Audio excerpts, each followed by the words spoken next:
Masechet Abakama, résumé du Daf Samech Aleph.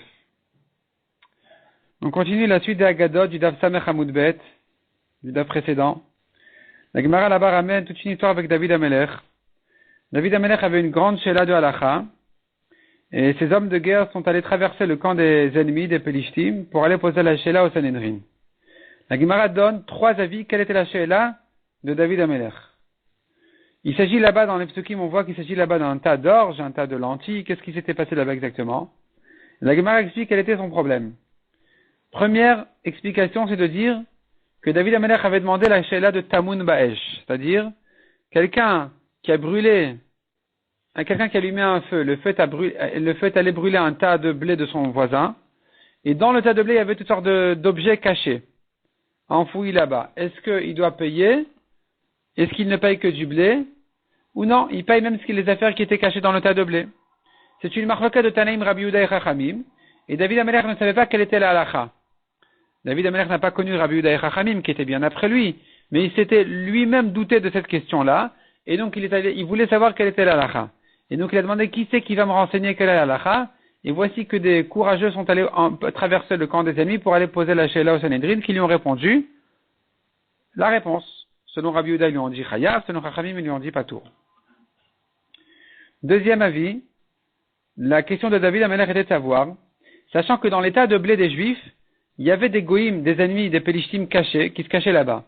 Il voulait savoir est-ce que j'ai le droit de les brûler pour me protéger. Est-ce qu'un homme a le droit de se protéger, de se sauver de l'ennemi en endommageant les biens de son ami? Ça, c'était la Sheila qui a été posée, et la réponse que les Sanhedrin lui ont envoyée, c'est de dire, en principe c'est interdit, mais pour un roi tout est permis. Enfin, pour un roi plus précisément, peut casser des barrières des champs pour se faire un chemin pour lui et son armée à traverser ce champ. Donc tu peux faire ce que tu veux. Troisième avis, la question était de savoir, est-ce qu'on a le droit de prendre c'est-à-dire en fait comme ça, les Juifs avaient des tas d'orge, les Pelishtim avaient des tas de lentilles. Ils voulaient donner à ces animaux de l'orge des Juifs avec l'intention de leur rendre des tas de lentilles des Pelishtim. Ça c'était la Sheila. La réponse était que c'est interdit de voler même quand on a l'intention de rendre, de rembourser, même dans de meilleures conditions.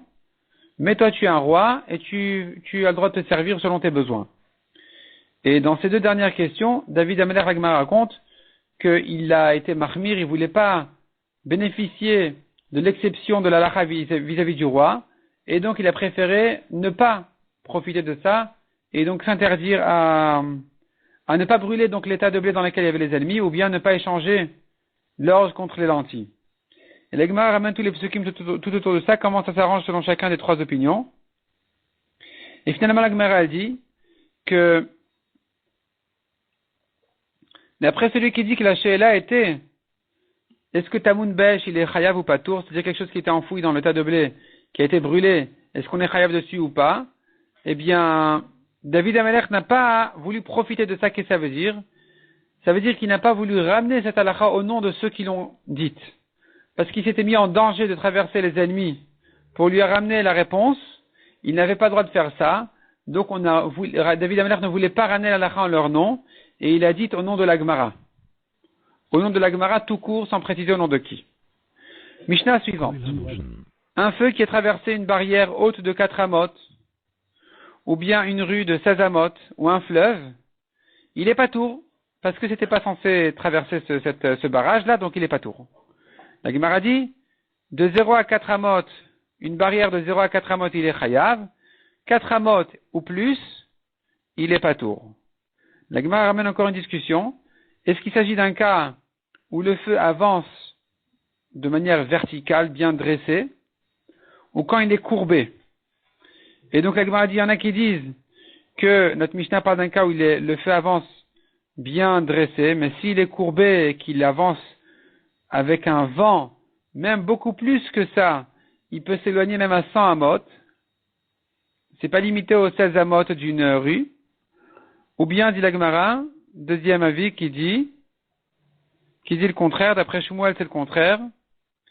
Si le feu est courbé, on a donné ces limites là de 16 amot. Mais si il est dressé, il s'arrête devant n'importe quoi. Il peut rien, il se freine tout le temps, et donc il sera pas tour, même s'il y a le moindre barrage, le moindre arrêt, il sera pas tour le propriétaire du feu parce qu'il n'était pas censé le traverser. Et la Gemara ramène finalement une preuve d'une braïta comme Rav qui dit que si le feu est courbé, qu'il avance avec un vent très loin, même sans amot, il est responsable. S'il est traversé par contre un fleuve ou un chemin de 8 amot, il est pas tour. La Gemara ramène encore une discussion en ce qui concerne le fleuve.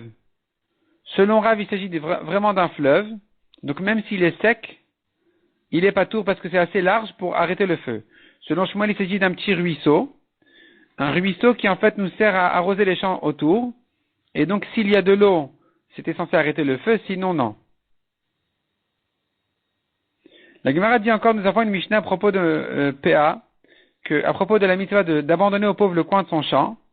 Nous avons une Mishnah qui dit là-bas qu'il y a des fois des choses qui partagent le champ en deux et qu'il faudrait laisser donc un coin à chaque côté, aux pauvres.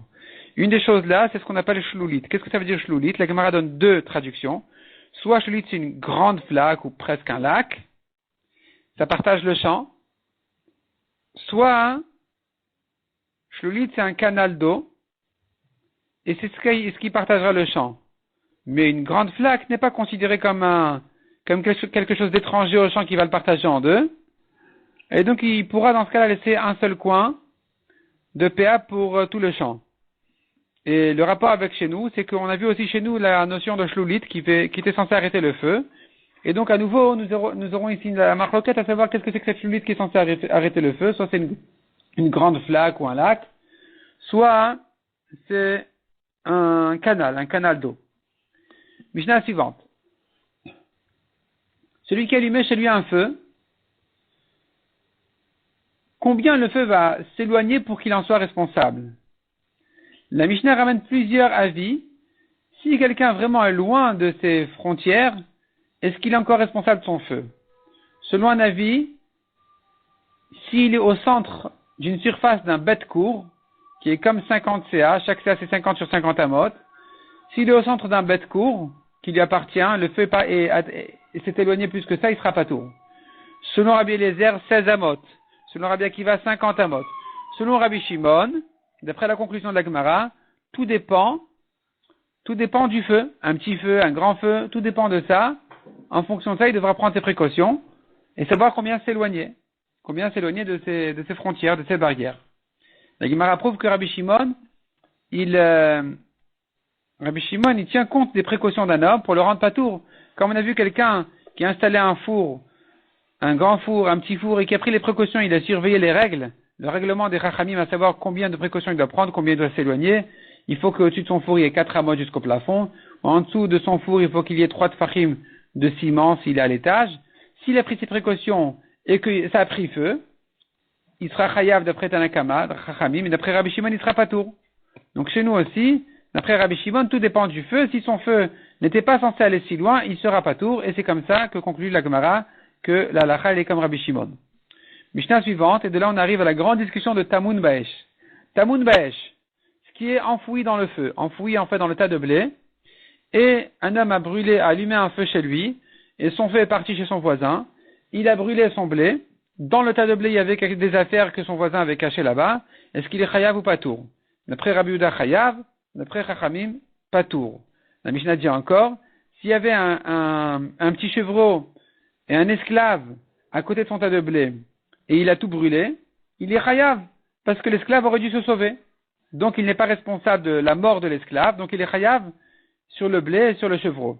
Si par contre l'esclave était attaché, et que tout a pris feu, c'est comme s'il avait brûlé l'esclave. S'il a brûlé l'esclave, il est chayav mita. S'il est chayav mita, il n'a plus rien à payer. La Mishnah précise, Chachamim seront d'accord avec Rabbi Yehuda qu'il sera responsable même de ce qui est caché, dans un cas où il a allumé une maison, une grande maison, où il sera responsable de tout ce qu'il y avait dans la maison, parce que c'est l'habitude des gens de laisser leurs affaires dans leur maison. La Gemara ramène là-dessus une marloquette entre Rav Kana et Rava. Si un homme est rentré chez son ami, chez son voisin, chez quelqu'un d'autre, et il a brûlé directement son blé ou sa maison, est-ce que dans ce cas-là, les Chachamim seront d'accord qu'il est chayav même de ce qui était caché là-bas ou pas? D'après Rav Kana, les Chachamim seront d'accord ici avec Rabbi Yehuda complètement, qui sera responsable de tout ce qui s'y trouve. Rava l'objecte, et il dit autrement. Il dit, il y aura une petite différence entre quelqu'un qui allumait chez lui et chez son voisin. Celui qui allumait chez lui, d'après les Chachamim, il n'est pas du tout responsable de ce qui était caché dans le tas de blé de son voisin. Il devra payer que du blé. Par contre, s'il est rentré chez son voisin et qu'il a allumé là-bas, et qu'il a brûlé le blé, là-bas il sera plus responsable.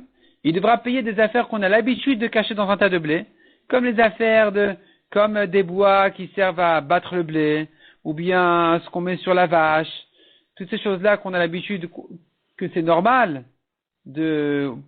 ou plutôt disons, on a l'habitude des fois de cacher dans son tas de blé, sur ça il sera responsable. Mais si il a caché là-bas son argent, ou des choses comme ça qu'on n'a pas l'habitude, Chachamim diront que même quand il est rentré chez son voisin, et qu'il a brûlé là-bas, il sera pas tour. D'après Rabbi Yehuda, il sera toujours responsable de tout ce qui était caché dans le blé.